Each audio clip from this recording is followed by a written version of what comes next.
Pre మార్కెట్కి సంబంధించిన ప్రధాన అంశాలు చర్చించుకుందాం. ముందుగా మిత్రులందరికీ స్వాగతం. ఈరోజు మార్చి 17వ తారీఖు సోమవారం.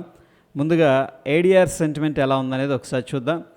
Doctor Reddy's labs, Infosys, HDFC bank, ICICI bank, Wipro అన్నీ కూడా పాజిటివ్గా అయితే క్లోజ్ అయినాయి. సో ఏడిఆర్స్ నుంచి మనకి కొంత బుల్లిష్ సెంటిమెంట్ అనేది కనిపిస్తూ ఉంది.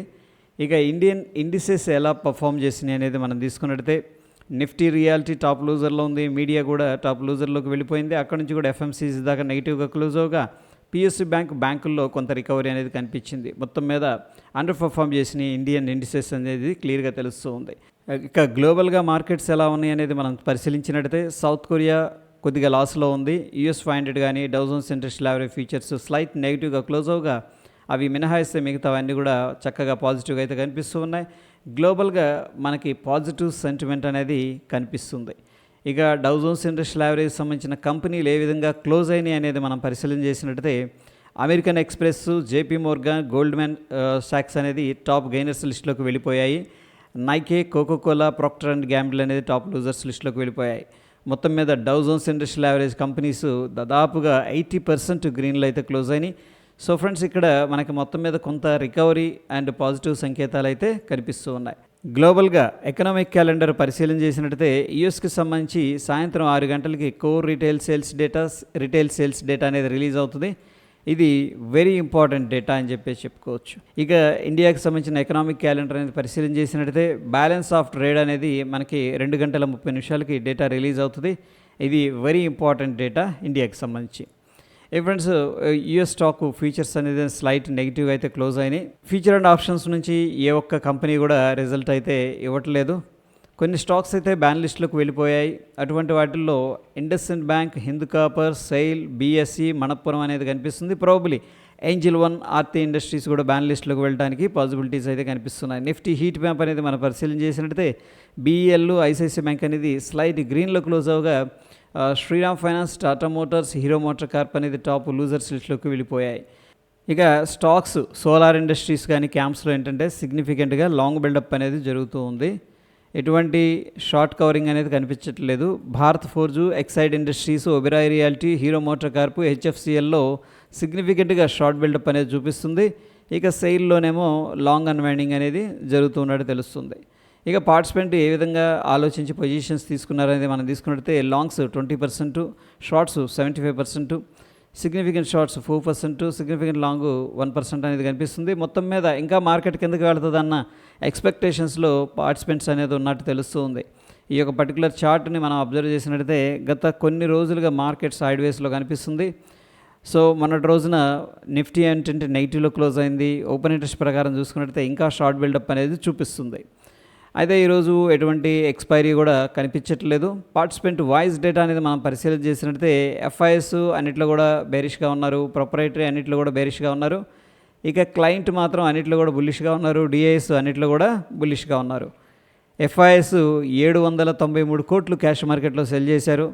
డిఐఎస్ 1724 కోట్లు క్యాష్ మార్కెట్లో ఇన్వెస్ట్ చేశారు. సో ఎఫ్ఐఎస్ సెల్లింగ్ కంటిన్యూ అవుతుంది. డిఐఎస్ అయితే బై చేస్తూ సపోర్ట్ చేస్తూ వస్తూ ఉన్నారు. ఇండియా విక్స్ అనేది పరిశీలన చేసినట్టయితే 15 కంటే కింద ట్రేడ్ అవుతుంది. అండ్ ఈ మధ్యకాలంలో ఏంటంటే కంటిన్యూస్గా కూల్ ఆఫ్ అవుతుంది. సో ఇండియన్ మార్కెట్స్కి సంబంధించి వోలటాలిటీ అనేది తగ్గుతుందని చెప్తుంది. జనరల్గా ఏంటంటే ఇండియా విక్స్ అనేది తగ్గుతుంది అనుకోండి, మార్కెట్స్ బుల్లిష్గా ఉండే అవకాశాలు కూడా ఉన్నాయి. సో ఈ విధంగా కూల్ ఆఫ్ అవుతుందంటే ఇండియన్ మార్కెట్స్లో కొంత బాటమ్ క్రియేట్ అయిందేమో అని అర్థం చేసుకోవచ్చు. ఇక Dow Jones industrial average futures అనేది మనం పరిశీలన చేసినట్టయితే మొన్నటి రోజునైతే సిగ్నిఫికెంట్గా రైజ్ అయ్యాయి. ప్రస్తుతం మనం చూస్తున్న సమయానికి ఒక 96 పాయింట్లు అయితే నెగిటివ్గా ట్రేడ్ అవుతుంది. ఇక డాలర్ ఇండెక్స్ అనేది ప్రస్తుతం అయితే వీక్గా ఉంది. అట్ ద సేమ్ టైం చూస్తున్న సమయంలో కొంత సైడ్ వేస్ యాక్టివిటీ అనేది క్లియర్గా కనిపిస్తుంది. అయితే ఫ్రెండ్స్, ఇక్కడ 22,000 దగ్గర మంచి సపోర్ట్ అయితే ఉంది. సో ఇక్కడ లో నుంచి మనం ఫిబొనాకీ అనేది డ్రా చేసుకున్నట్టయితే ఈ యొక్క ఇంపార్టెంట్ గోల్డెన్ రేషియో ఏదైతే ఉందో చూడండి, 322, 238 ఇది గోల్డెన్ రేషియో అంటాం. ఎందుకంటే ప్రీవియస్గా ఒక ఇంపల్స్ మూవ్ అనేది వచ్చింది. రౌండ్ నెంబర్ దగ్గర నుంచి కొంచెం పుల్ బ్యాక్ అనేది జరిగింది. సో ప్రస్తుతానికి ఒక సపోర్ట్ అనేది తీసుకున్నట్టు తెలుస్తుంది. ఇండియా విక్స్ కూడా కూల్ ఆఫ్ అయితే జరుగుతూ ఉంది. సో బ్యాంక్ నిఫ్టీ కూడా మనకు డోజీ ఫార్మేషన్ జరిగింది. దాని తర్వాత బయర్స్ ఎంటర్ అయ్యారు. దాని తర్వాత గ్యాప్ అప్ అయింది, స్టేబుల్ అవ్వలేదు. ఎనీహౌ ఈ యొక్క లో అనేది ఇంకా బ్రేక్ డౌన్ అయితే జరగలేదు. గిఫ్ట్ నిఫ్టీ అనేది పరిశీలన చేసినట్టయితే ప్రీవియస్గా ఏదైతే లెవెల్ ఉందో విక్ అక్కడ దాకా వెళ్ళింది, అంటే ఇది 22,400 దాకా వెళ్ళింది డౌన్ సైడ్, బట్ అక్కడ నుంచి కూడా బౌన్స్ అయింది. Very good. దాని తర్వాత ఈరోజు గ్యాప్ అప్ అయిపోయింది. మనం చూస్తున్న సమయానికి ఒక 22 పాయింట్లు అయితే పాజిటివ్గా ట్రేడ్ అవుతుంది.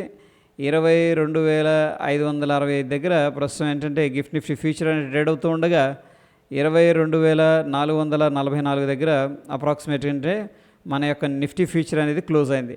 సో ఫ్రెండ్స్, ఇక్కడ మనకి 120 నుంచి 125 పాయింట్స్ అనేది పాజిటివ్గా అయితే కనిపిస్తుంది. Based on the GIFT Nifty gap up అనేది మనం అయితే ఎక్స్పెక్ట్ చేసుకోవచ్చు. కొన్ని స్టాక్స్ న్యూస్లో ఉన్నాయి. IndusInd bank, Brigade, Maharashtra seamless, GR infra project, Shilpa Medicare, Alkem labs, KEC international, ఇది ప్రాబ్లీ వీటిలో మూమెంట్ ఉండే అవకాశం ఉంది. ఈ లింక్ అయితే నేను టెలిగ్రామ్లో షేర్ చేస్తాను.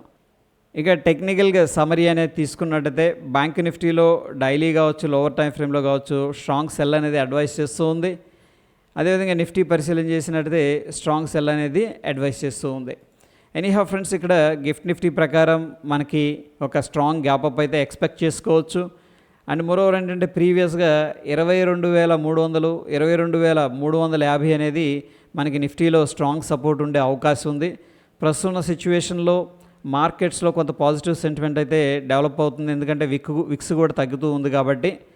సో ప్రస్తుతం ఇంపార్టెంట్ సపోర్ట్ దగ్గరకు వచ్చినప్పుడు మనం ఏంటంటే బాయింగ్ ఆపర్చునిటీ అయితే ప్లాన్ చేసుకోవచ్చు అనిపిస్తుంది. ఇది ప్రీ మార్కెట్కి సంబంధించిన అప్డేట్స్ ఫ్రెండ్స్. మరొక ఇంట్రెస్టింగ్ ఎపిసోడ్లో మళ్ళీ కలుసుకుందాం. Stay tune. ధన్యవాదాలు.